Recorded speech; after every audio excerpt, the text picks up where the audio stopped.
Hi, everyone. Welcome to another episode of 10K Dollar Day. Today, we're talking about theater, champagne, and horses. I love this neighborhood. Here we go.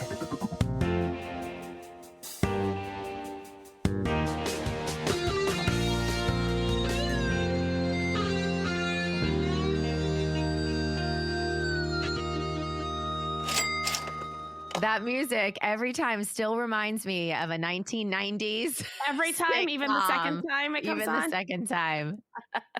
I love it. Takes me back to the 90s. I feel like I'm about to sit down and watch Full House live because you couldn't record it.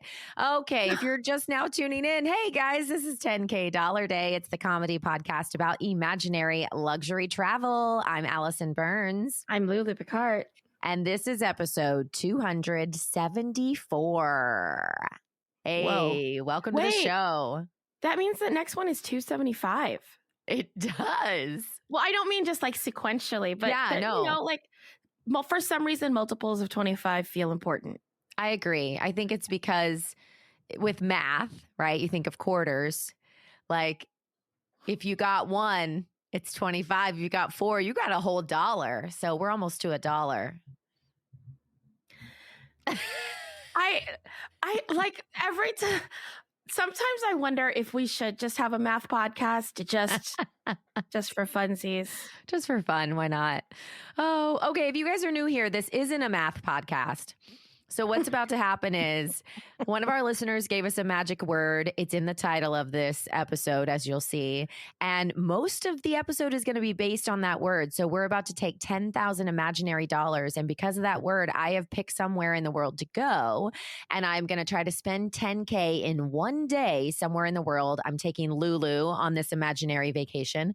But before that, we have other segments like Obsessions, Wish List, and then a fun improv segment at the end. So it's about an hour ride, and we're super excited that you're along for the journey. All right, but first, before we do any of that, we're going to talk about some news with Lou. Oh, yeah. Okay, so this is actually a story that I was going to tell everyone on our other podcast, The Daily Happy, which is just a 10-minute, like, wake you up or wind you down podcast. And this would have fit very well over there. But since most of the Daily Happy listeners, I think, are over here too, let's talk about it here. Because we have to talk about these Oscars swag bags. Oh, I don't know about this. Okay. I always knew in my head, this is very 10K, all right? This is the reason I wanted to bring it to this podcast. So I always knew that people who are nominated get like a bag of something. Yeah, you know what I mean? And I've had friends who were nominated for like a People's Choice Award or something, and they'd be like, "Oh, and I got they'd do the unboxings, right?" And they'd say, "Oh, yeah, someone just sent me this new hydro flask or this new pair of what was the Beats by Dr. Dre?" You know, like those type of things. Oh, it is nothing like what you get if you're nominated for the Oscars, and I've got the list. All right, they don't get gift bags.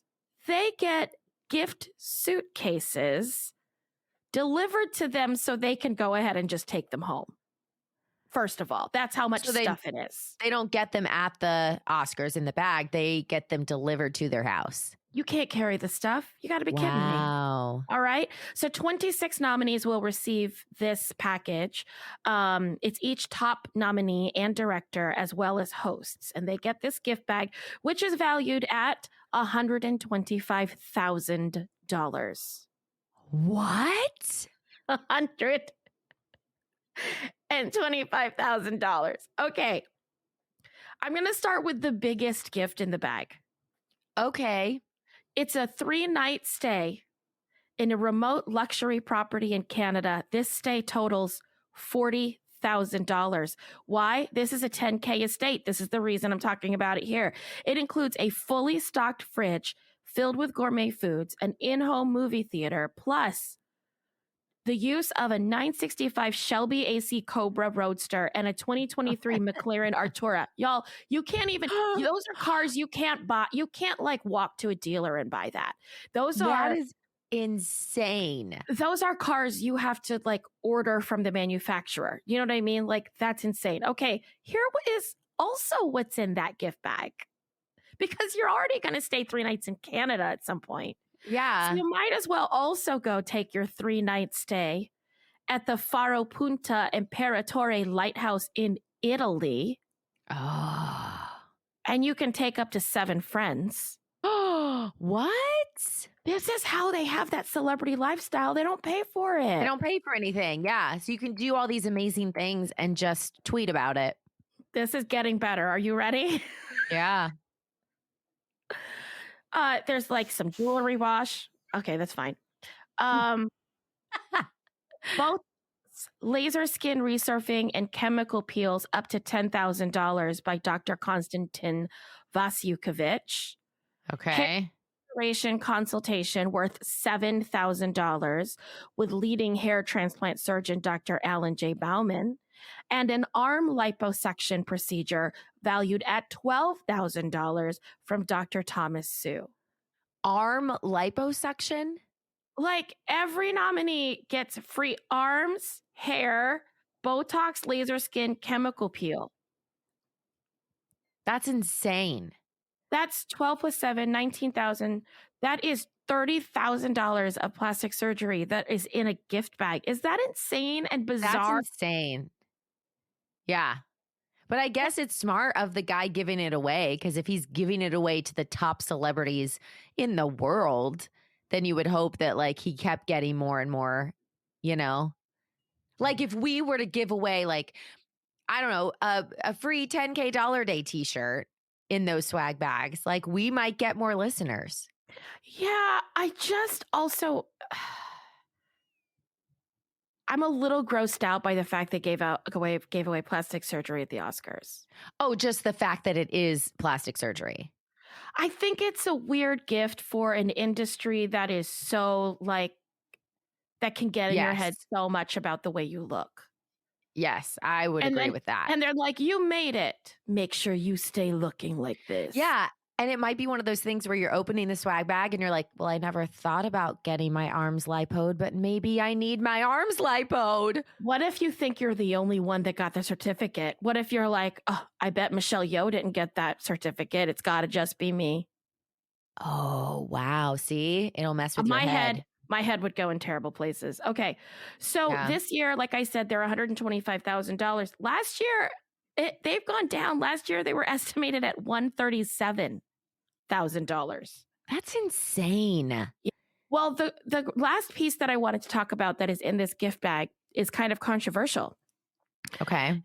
It's worth $50, but it is a square meter plot of land in Australia. Okay. That they never asked the Aboriginal people if they could sell. Who owns it? Exactly. They just gave them away. So the tiny sliver of Australia. So there are going to be 2 links, everyone, in the show notes, which are in the newsletter that comes out on our mailing list, because I have the swag bag one, and then I also have a link specifically about the Australian one. Yeah. So it's a license for 1 square meter of land in the Australian outback, courtesy of a company called Pieces of Australia. Mm-hmm. But people are mad about it because the good intention behind this is that people were like, here, I'm going to give you a piece of Australia, and if you buy that for $50, I will plant trees. Kind of like sponsoring the trees or whatever, you know? Yeah. But it doesn't really work out that way. The Australia Conservation Foundation's lead investigator says that this land is actually like in the middle of a gas field. Like it's not like you can go in and do what he's saying. And then the Aboriginal people, who are the traditional custodians and owners of the land, has no connection with the company selling these.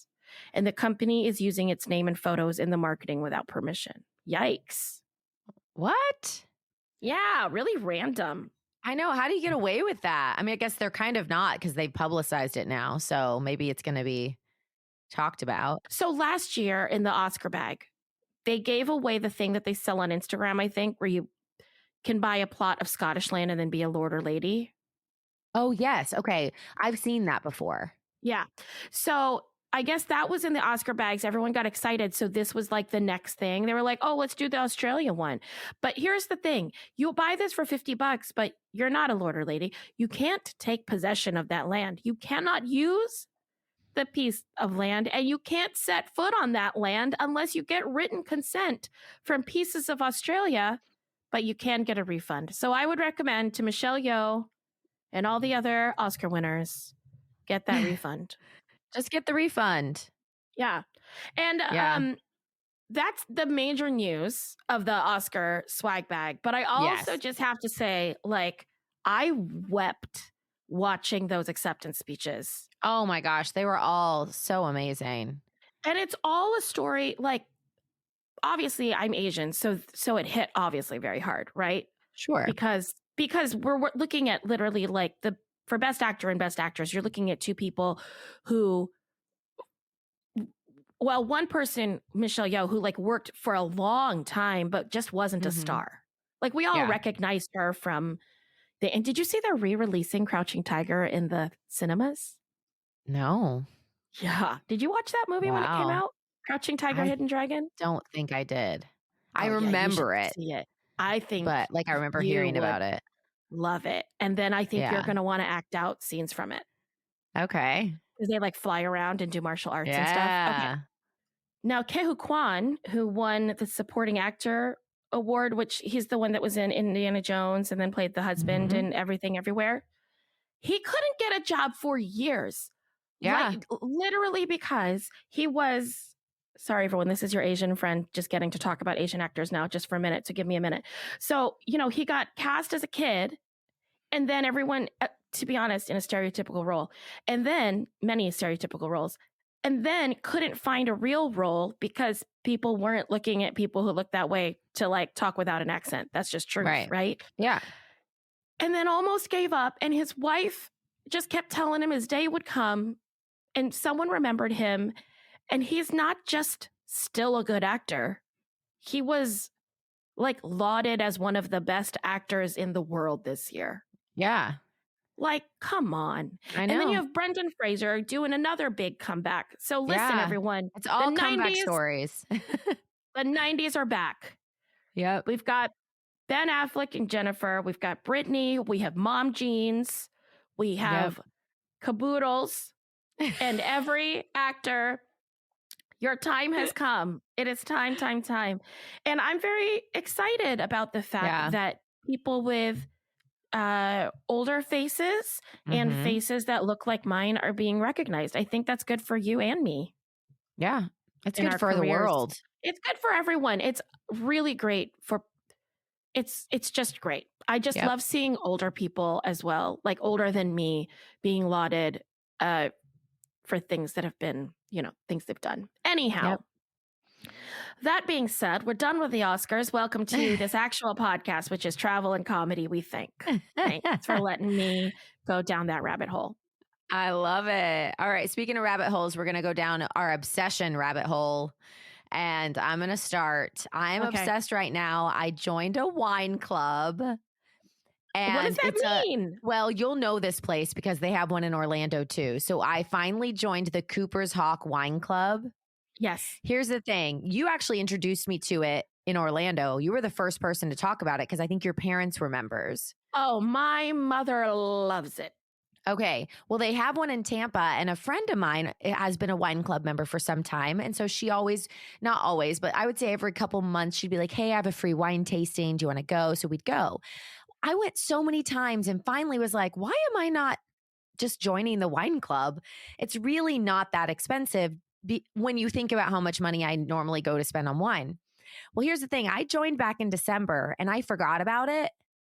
And then last night she was like, hey, do you want to go to Cooper's Hawk and do a wine tasting? Remember, you have some wine to pick up. And I was like, that's right. I had 9 bottles. 9. I walked out of there with a giant case and I was like, this is the best decision I've ever made. I got to pick them out from a list. I came home. I have wine for days. And it's a I love a subscription. I know. because it's that little tiny bit of money. It's not all up front. So I feel like I just hit the freaking wine jackpot and I am so excited about it. So that's my obsession right now is this great idea that of Cooper's Hawk. Love it. The way that you're using it is the same way my mom uses it, which is basically that she forgets she has it. And then we'll be out doing errands and we'll pass it and she goes, oh, let's go pick up my wine. And then there's like a free case of wine in the car. It's exactly the way that you're talking about it. It's amazing. Yeah, it's bonus wine. Bonus wine. Yeah, it's great. Congratulations. Love it. Thank you. Okay. What's your obsession? Oh, I have to stop making this to eat because it's bad for you. But I am currently obsessed with the way I make eggs in the morning. Oh, right when we popped on, you said I need to get eggs. So tell me about your eggs. Okay. I'm going to tell you, and people are going to write in and tell me I'm going to die and my cholesterol is going to be too high. All right. And so I want everyone to know I recognize that. And I'm not going to eat it every day after I don't have a stove, which is just after this week. So just calm down. Okay. Okay. So first I put in too much butter in the pan. Okay. Wait, that's by choice. Uh-huh. Okay. Yeah. And then you put it on like low medium where it definitely melts the butter, but it doesn't really bubble it. Okay. Okay. You should not hear a sizzle. Okay. Okay. And then you crack your eggs into a cup or a bowl so that you make sure there's no shells in it. You just crack them. Okay. And then you pour them into the pot, or the pan, but like whole still. Okay. They're not scrambled, into the butter. And then you just kind of hang out until like it's clear that the bottom of it is cooking a little bit. Uh-huh. Then you break the yolk. You stir it around a little bit and you just let it sit. So the key is you just have to let it sit between each time that you move it so that it actually cooks. Because otherwise it gets too smooth and weird. But you want it to be like custardy and a little fun, like little pockets of eggs here and there. You know what I mean? I hope you have this recipe in the newsletter, step-by-step guide. But just talked like this. It's just a transcription of the way I'm speaking right now. Yep. It's going to be like when you go online and you're trying to find a recipe and you have to scroll through 20 stories first and you're just trying to get to the print recipe picture. Yes. Yeah. So then you watch it. You're watching it. You got to stand there. You got to watch it. You're lucky. It's like cooking a little. Then you do a little movie move. Then it cooks a little. You do a little movie move, and you cooks a little. And the last like literally the second you got to have your plate or your bowl right there. Boom, right there. And then the second you think it's done the way you want it, you lift it off that heat and you pour it right into that bowl or dish because it's gonna cook. Because it changes so fast with the heat. You gotta catch it right where it is.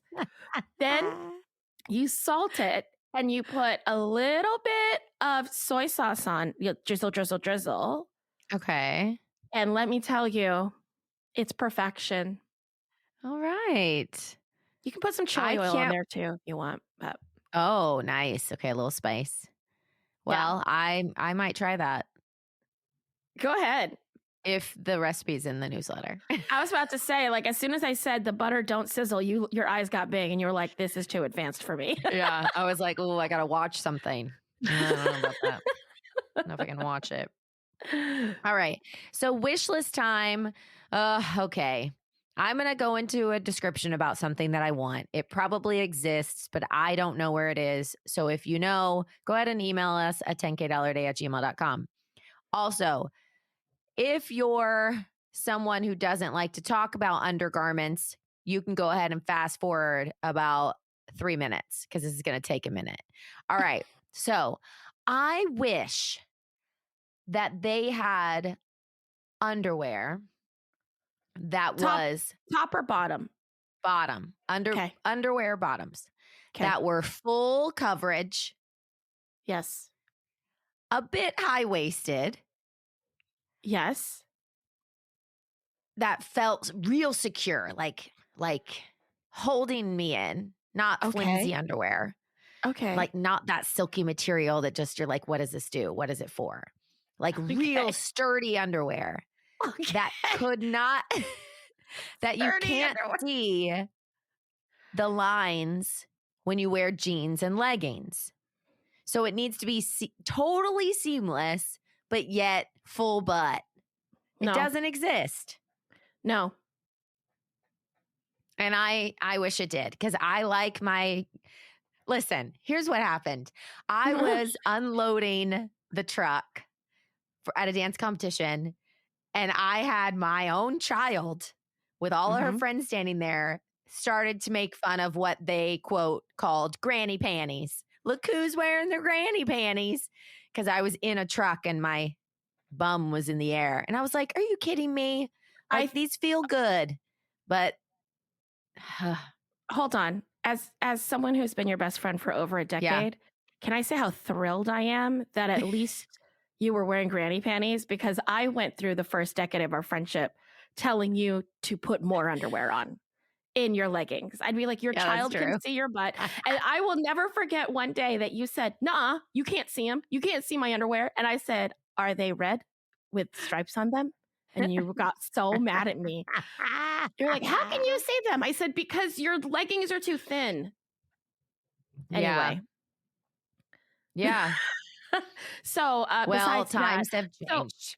So what so microfiber, that feeling is not, it's not enough for you, right? Because you're looking for a feel. Yeah. Okay, what about a thong with Spanx leggings? A thong with Spanx leggings.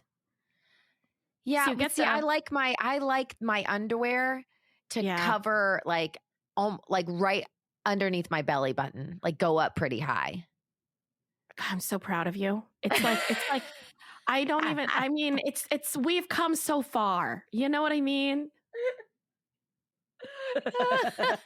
Really, the evolution of this podcast is just insane. 5 years ago, guys, I bet my wish list was to be naked all the time. yeah, exactly. Thongs made of lace. No.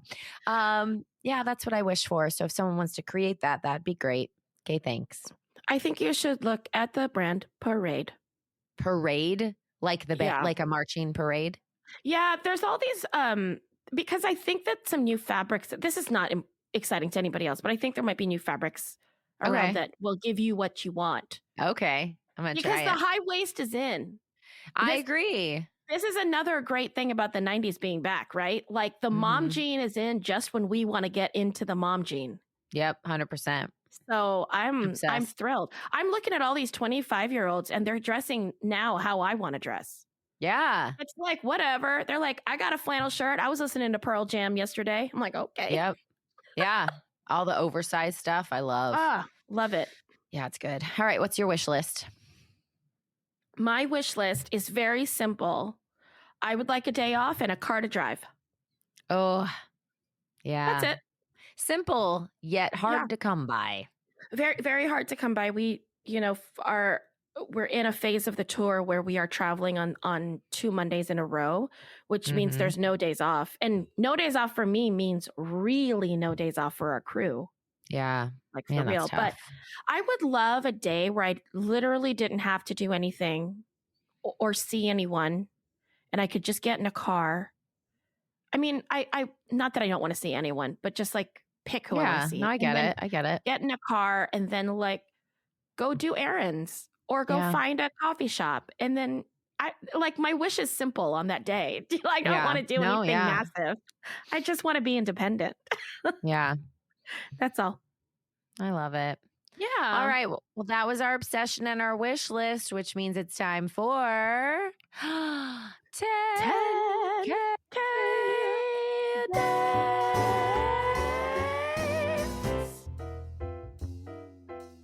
It's a $10K day. Imaginary travel and a laugh or two. As we tell you all the crazy things we wanna do. We buy top drawer, but we don't really pay. So say what's your happy and you'll be our bae. All right, let's hear that magic word. Hi, my name is Daniel Maldonado, and I am an actor in JULIET on Broadway at this moment. And the word is theater. All I didn't know right. it came from Daniel Maldonado. It did. It did. I reached out to Daniel, and Daniel is a friend of both Lulu and I. Have you been in a show with him? Never. Wow. Okay. So I did Pippin with Daniel and met him. I played his mother, and it was lovely. He's so fantastically talented and just the nicest guy. And so, how do you know him then? I know him from seeing you in Pippin.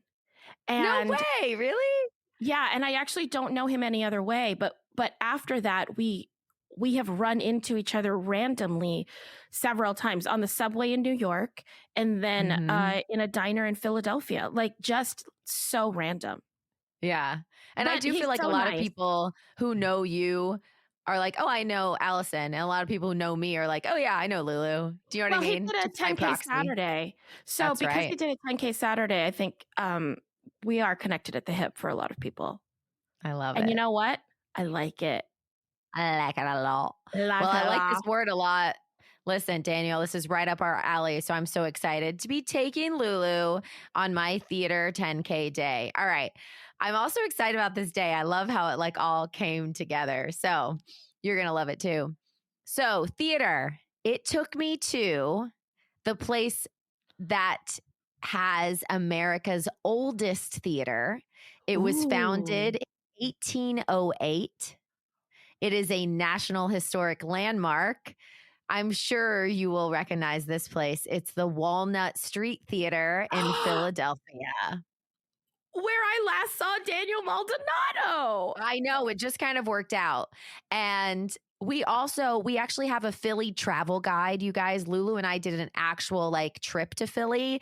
So we have a blog from a few years ago that our former producer Ash put together. So we'll have a link to that. And it's our Philadelphia travel guide. And it goes through all the things that we did in Philly. So we'll link to that in our newsletter. And so that's a fun little tidbit of information you'll get as well, in addition to this day. So we're going to Philly. And we're going to stay at the Four Seasons. Okay. And the package that I got is called Celebrate Above the Clouds. And this package is $3,275 per night.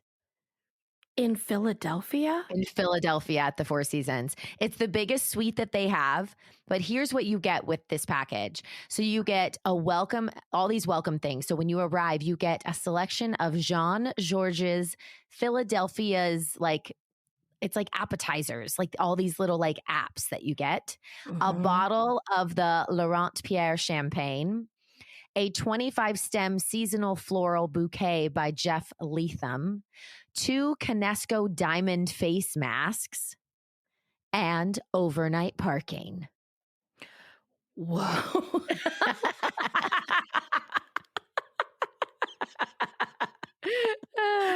Okay. And in-room coffee maker. Yeah. I know. It's so silly. All right. So for 2 nights, you and I are going to stay there, and it's $6,550. Yep. Oh, what? I know, it's crazy. Absolutely insane. Okay. Okay, so how I decided to do this day was I looked up some crazy, amazing stats about the Walnut Street Theater. And then whatever stat I found something that correlated with that idea to do in Philly. Okay. I'm excited. So I'm going to give you a stat or a fact, and then what we're going to do with that idea. Okay. So the first stat is it's America's oldest theater. It was the first home, though, not to actors, but to horses. In 1809, Walnut Street Theater opened first as the New Circus, and it was all equestrian acts before it became the actual theater. They had horses in the theater? Yes. So it opened first. Well, it was a theater, but it opened that first year as a place to come watch horses and horse acts. Okay. So I actually found, for what we're going to do for breakfast, it's called Clementine's Cafe. And this building used to be in Philly a 19th century horse stable. and they have renovated it to be a cafe. And a lot of the decor is like salvaged, like stable wood, and it's all now the tabletops. And like Whoa. it looks very like horse themed. So we're going to go there for our brunch. And it's kind of pricey because this is like nice. So we're spending about $100 on brunch for the two of us. Of course, that includes mimosas and, you know, all the fun drinks too. So owners Dan and Alex Greenberg, they also own this another market on Fairmont Avenue. So you can check that out as well. But yeah, they just refurbished this entire 19th century horse stable and now it's a cafe. It's so cute. Clementines. Okay, that's the first thing we're doing. Next fact. In 1837, the Walnut Theater was the first theater to install gas footlights. And in 1855, the Walnut Theater became the first theater, you're going to love this, to install air conditioning. You know why? Why? We sing about it in 1776. It's hot as hell in Philadelphia. That's amazing. Mm-hmm. Okay, so I'm using this fact and we're going to go somewhere with air conditioning. Okay? Keep talking. So we're going to the Please Touch Museum. Like you can touch everything? Yeah, that's what it's called. The website, you guys, is pleasetouchmuseum.org. Is it a children's museum or is it for both. adults? It's for both. It says it's a hands-on museum where adults and children can learn and explore together. And they have all kinds of different exhibits and you can just touch everything. I don't know. And I'm sure now they have like sanitary things happening or whatever. But yeah, it's cool looking. Yeah, right in Philly. It's $19 to get in. And so I did that for both of us. Plus, I got both of us the $5 unlimited carousel rides. Yeah, okay. And then parking is $16. So total, we're spending $64 at the Please Touch Museum where we get to touch everything. Okay. Yeah. Next fact. Currently, the Walnut Theater is the largest subscribed regional theater company in the world. They have over 50,000 subscribers annually. What? Yeah. I've seen a show there. Really? Yeah, I saw Sister Act at the Walnut Street. That's fun. Because, yeah. Yeah, and it's lovely. 50,000 people. That's a huge amount of people. Huge amount. Yeah, over 50,000 annually. Wow. Yeah. Well, good for them. I know, right? So I'm taking that idea and I want us to grow our subscribers while visiting Philly. So we're going to go to the Philly Podcast Studio. It's the cutest little podcast studio. And here's what's cool. They do. That's a great idea. No, I didn't really have a wait. I don't know why I said wait. You didn't have to wait. Cut that out. I was just I got excited and I responded. It wasn't a good podcast response. No way. Keeping your excitement in. Okay. So you get 2 hours with an engineer. What? To record. Yes. But I opted to do 2 hours with video plus audio. $311. That's why we can't afford a producer like that. Yeah, it's a lot. But of course, in this 10K day, I decided we want to stack episodes. So of course, we're going to stack 4 video episodes. So we're going to pay $1,244 for our podcast stacking day.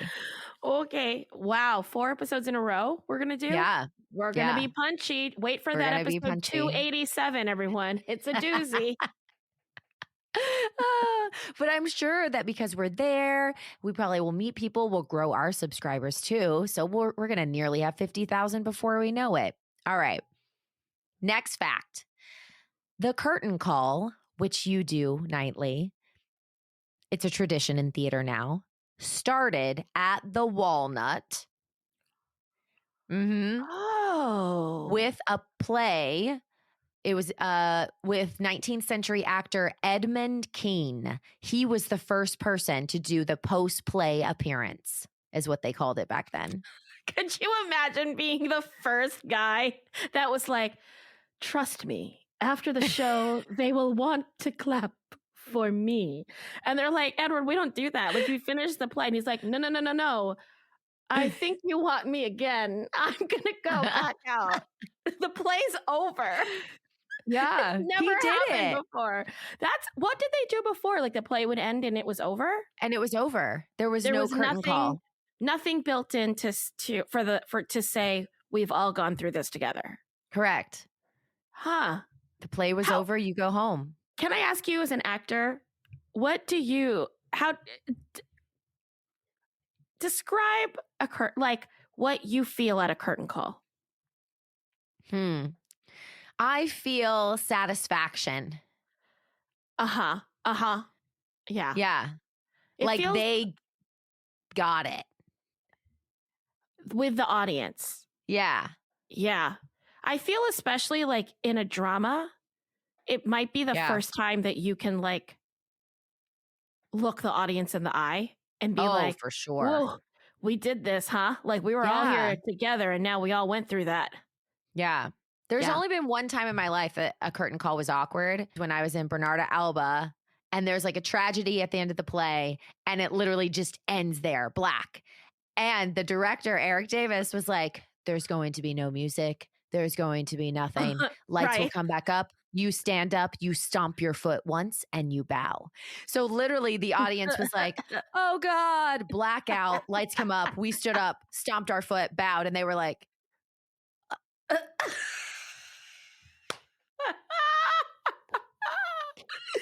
That happens to me all the time. You see a play and they come out and bow and you're like, oh, it's over. It's over. I didn't understand what just happened.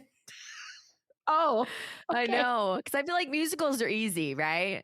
It's like, and we did the show. And we're going to sing the songs again, but faster and all in a mix.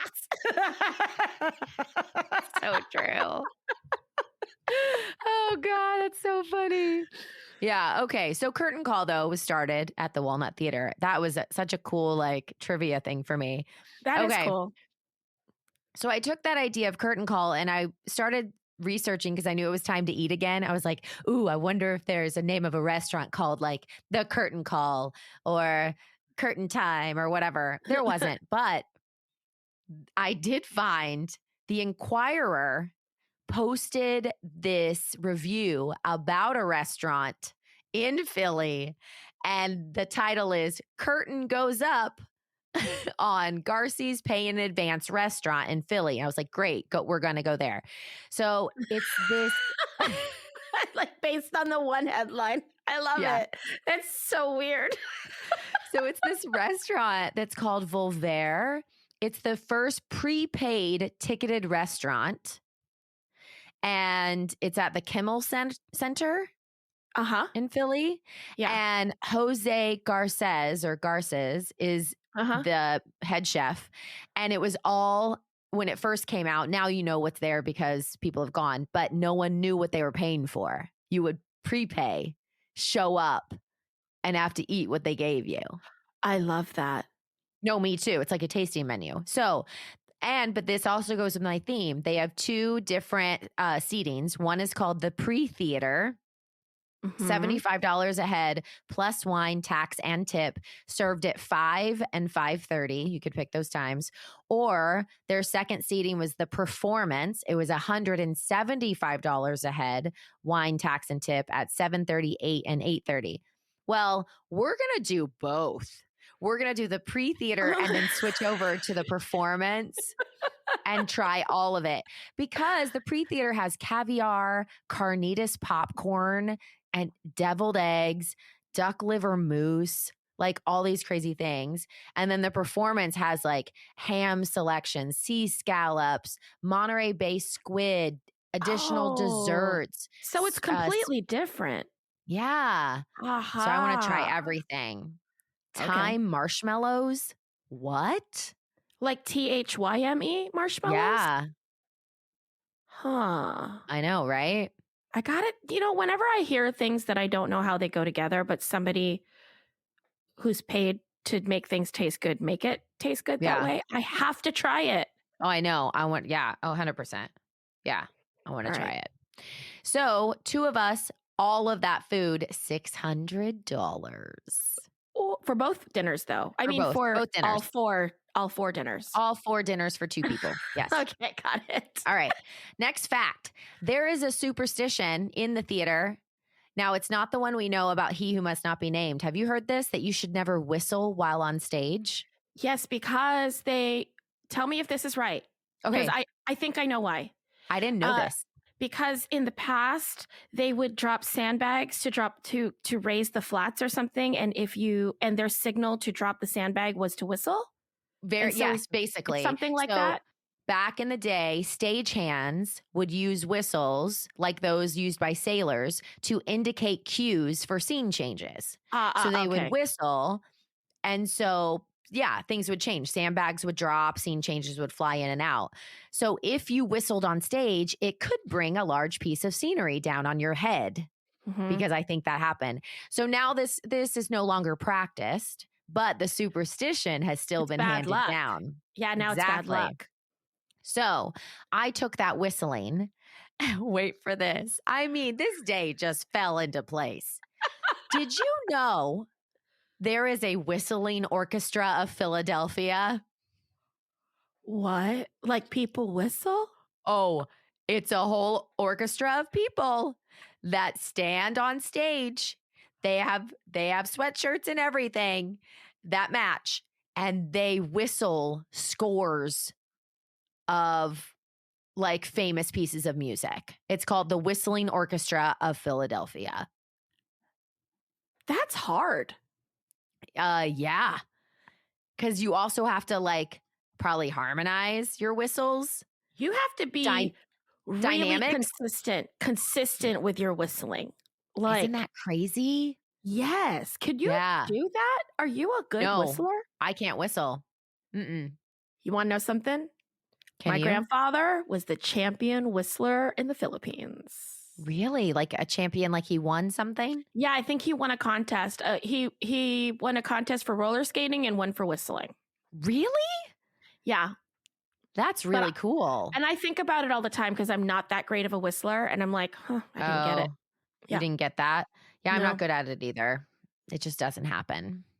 But these people we want to go see.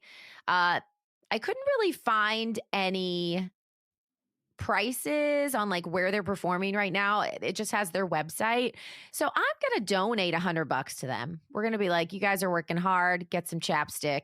I'm excited for you. So $100 for the Whistling Orchestra. All right, next fact.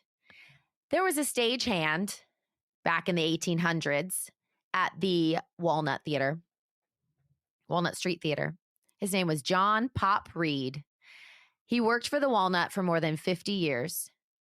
And in his will, he wanted his skull separated from his body and prepared so it could represent the skull of Yorick in Hamlet in any upcoming production at the Walnut Street Theater. His wish was granted, and the skull is signed now by many famous actors of the day who performed in the Shakespeare play many years ago.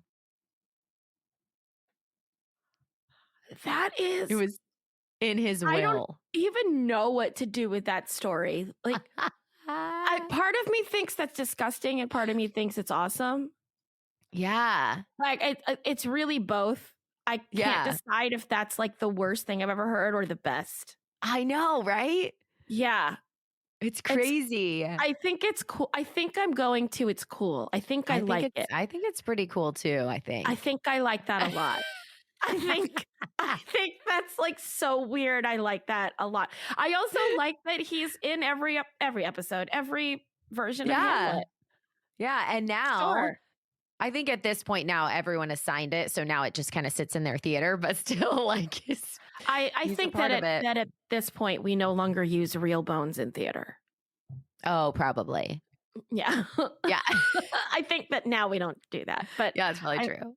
But until we were able to figure that out, I'm glad that it was so intentional before. Yes. Well, and it got me thinking. I was like, what is the most expensive skull that you can buy? So I looked it up. Did you know there is a Hearst diamond skull that's $100 million? It's a skull that's covered in diamonds. Okay, because when you said, what is the most expensive skull, I immediately went to Indiana Jones and the Crystal Skull. And I was like, it's got to be a crystal skull. So it's close. Isn't that crazy? No, it was close. It's cast from a 35-year-old 18th century European man.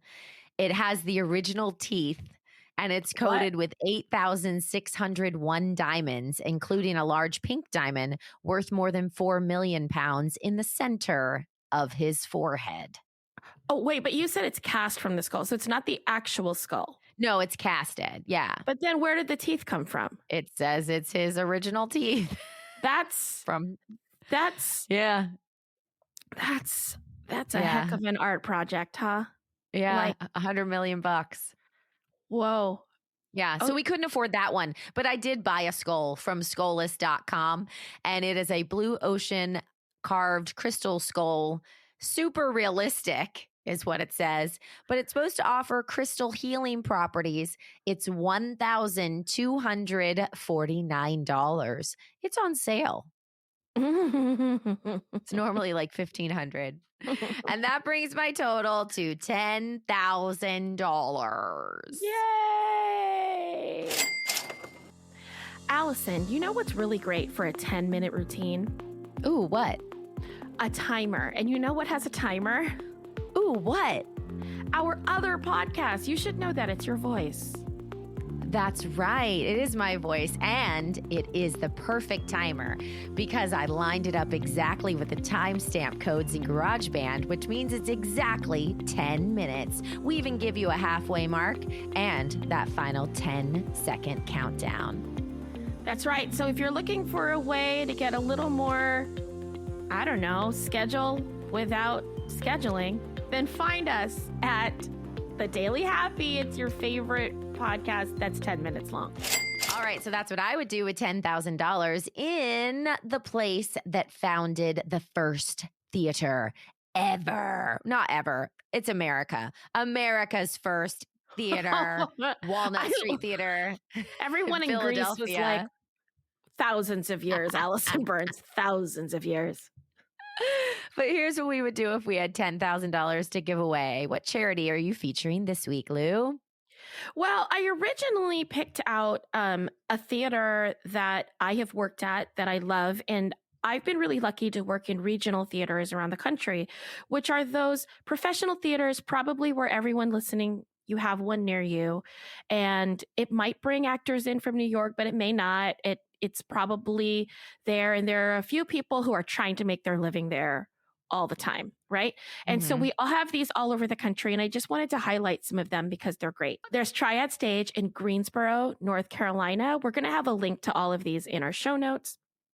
Free Fall Theater in St. Petersburg, Florida. Alison and I have done a lot of shows there. We've also worked at American Stage in St. Petersburg, Florida. I've worked at Orlando Shakes in Orlando and Winter Park Playhouse in Orlando and Westport Country Playhouse in Connecticut. All of these places are independently run. They've got boards. They have people in the community who are trying to keep them around. So if there's a community theater or a regional theater in your area, oftentimes it's the place where people who don't know where to find stories that relate to them can find stories that relate to them. And so if you think that that's important, especially since our libraries are getting thinner and thinner, let's keep the stories in the theater. Thanks. Love that. All right. I found actingforothers.co.uk. And guess who the president of this foundation is? Dame Judi Dench. Ah, yeah. I love it. So this was actually started in the 1960s, and it's a network of 14 charities actually that provide financial and emotional support to all theater workers when they have a need. So it's whether they're backstage, on stage, front of house, creatives, however you're contributing to theater, you're eligible for this. And they deal with grant making, they deal with counseling, they have nursing home support, they have help with the actors' children.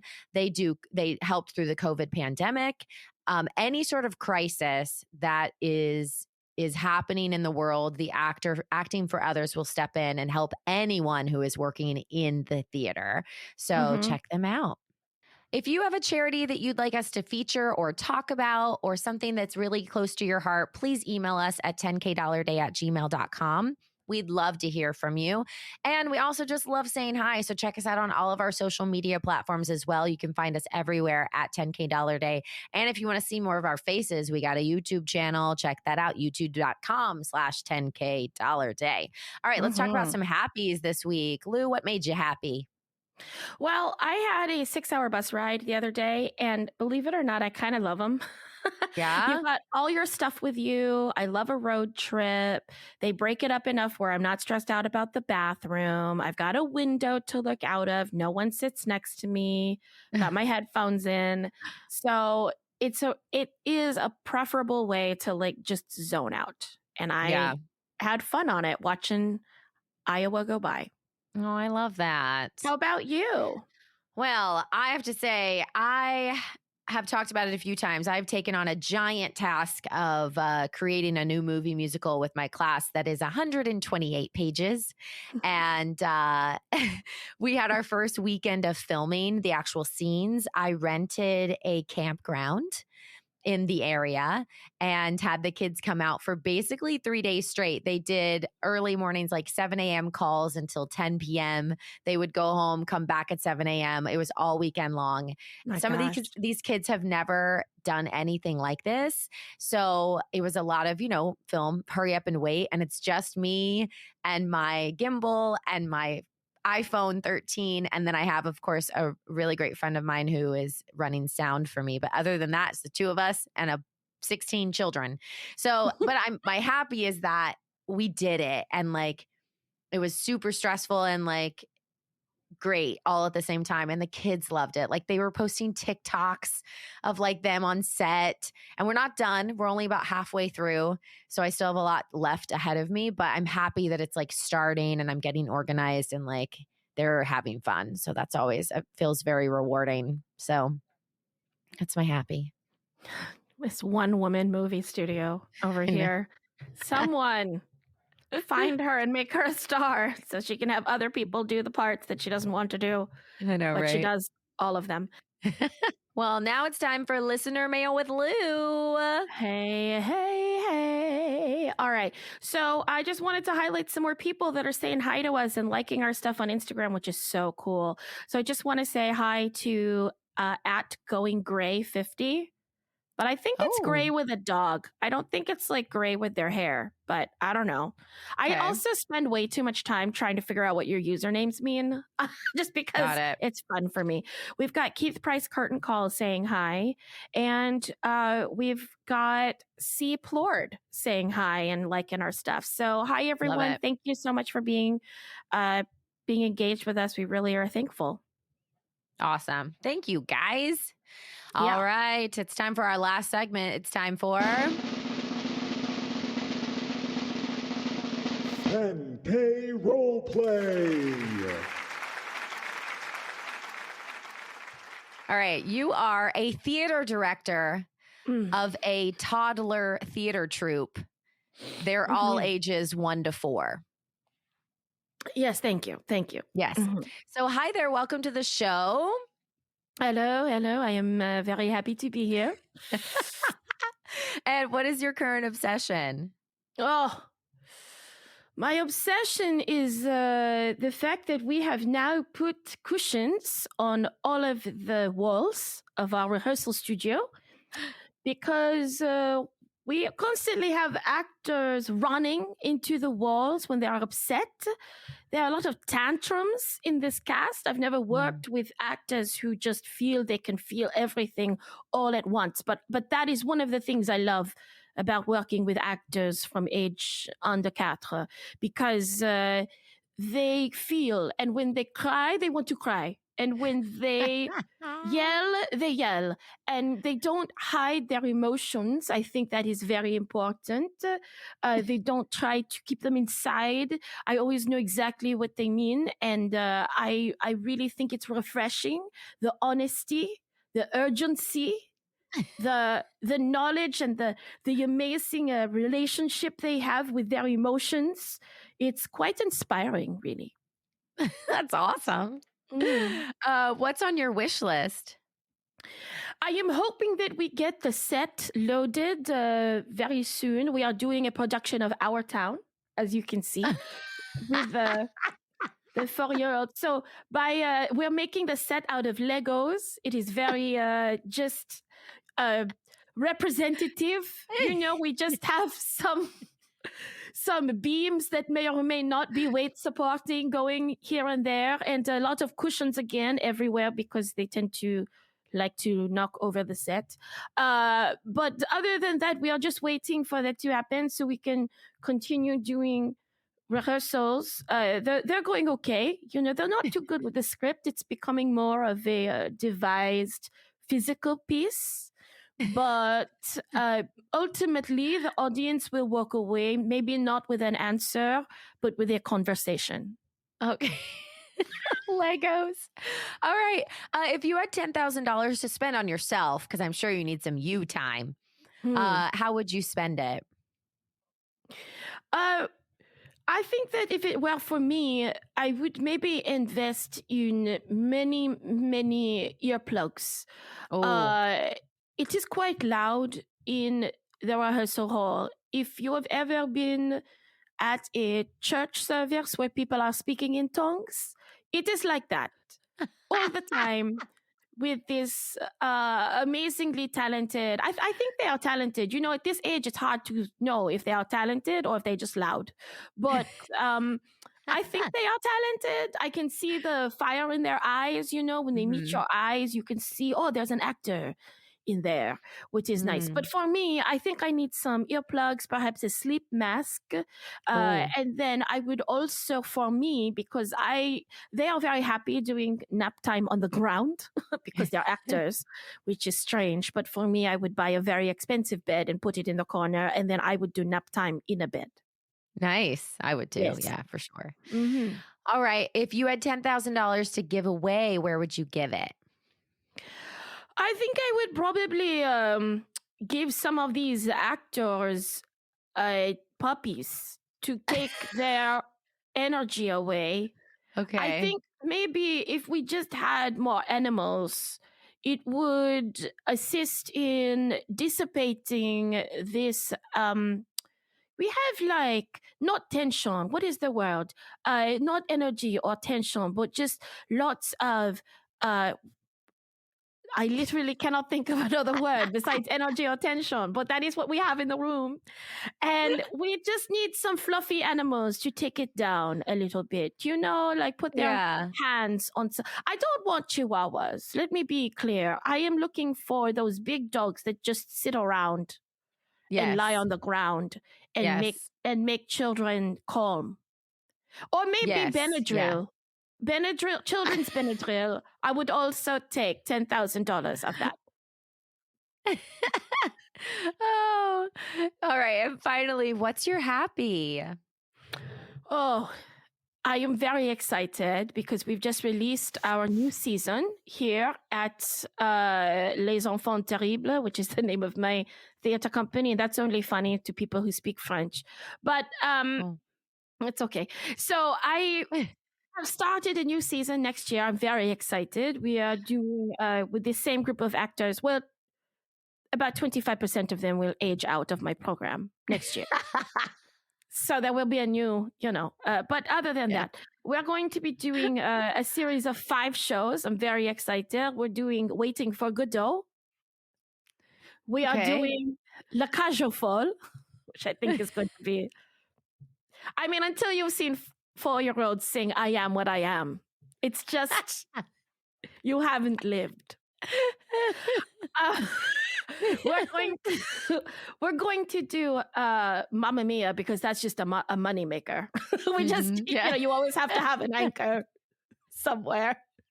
Yeah, they can sing Mamma Mia. Yes, Mamma Mia. And then we are going to do a production of Hamlet.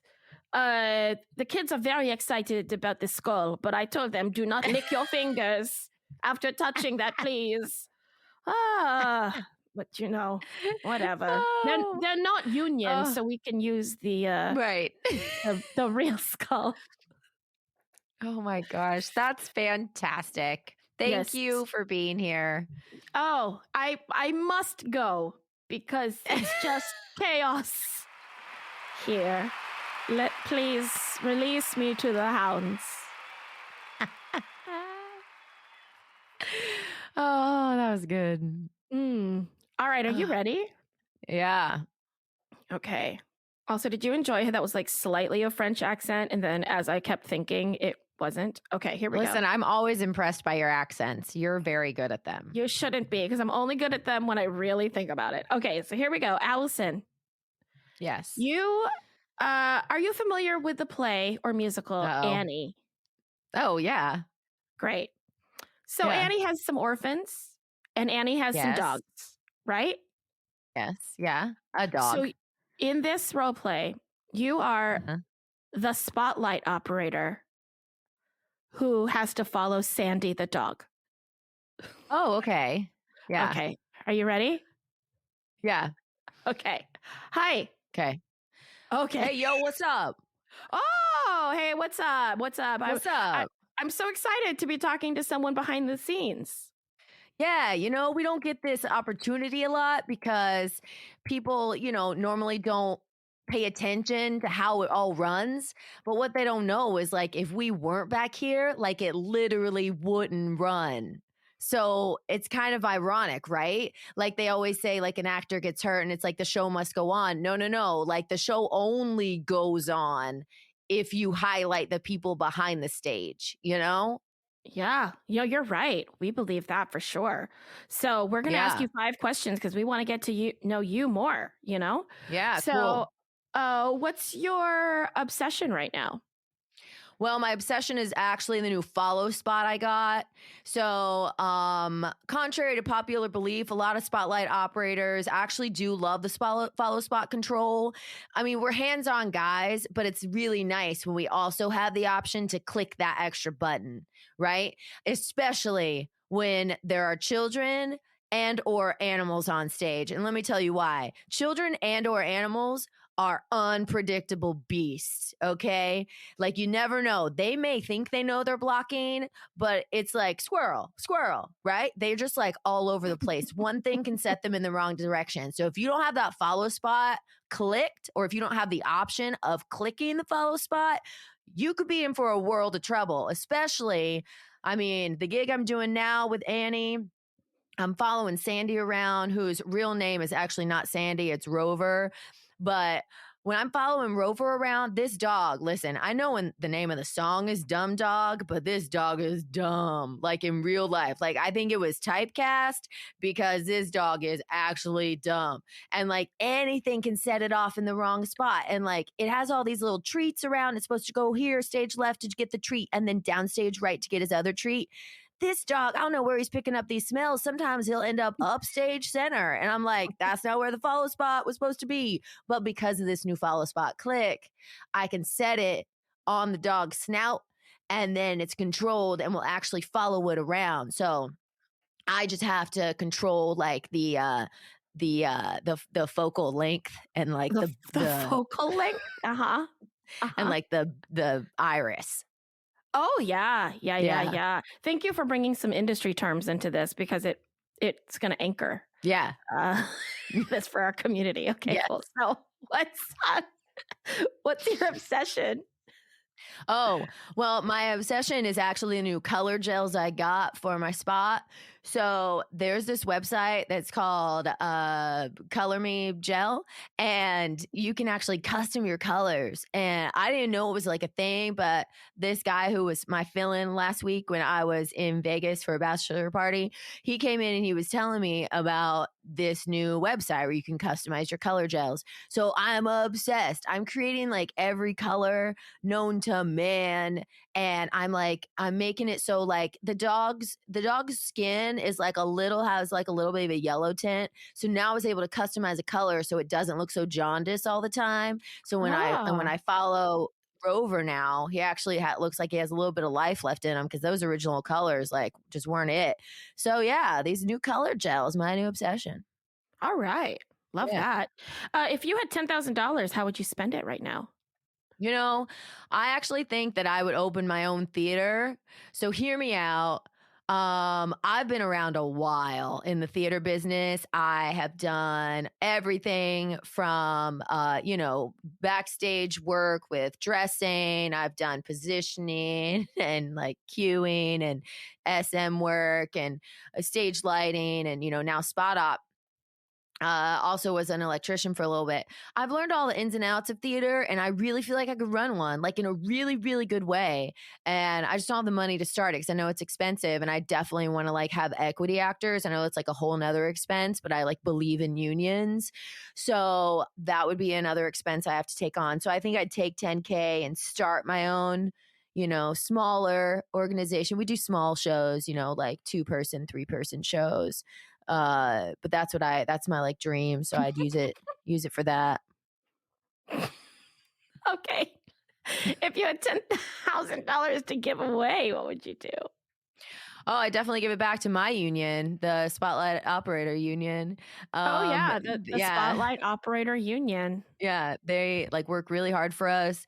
They make sure that we get hand massages because a lot of times our hands get tired. Oh yeah, because you're gripping pretty hard. Those things are heavier than you think, especially when we tour.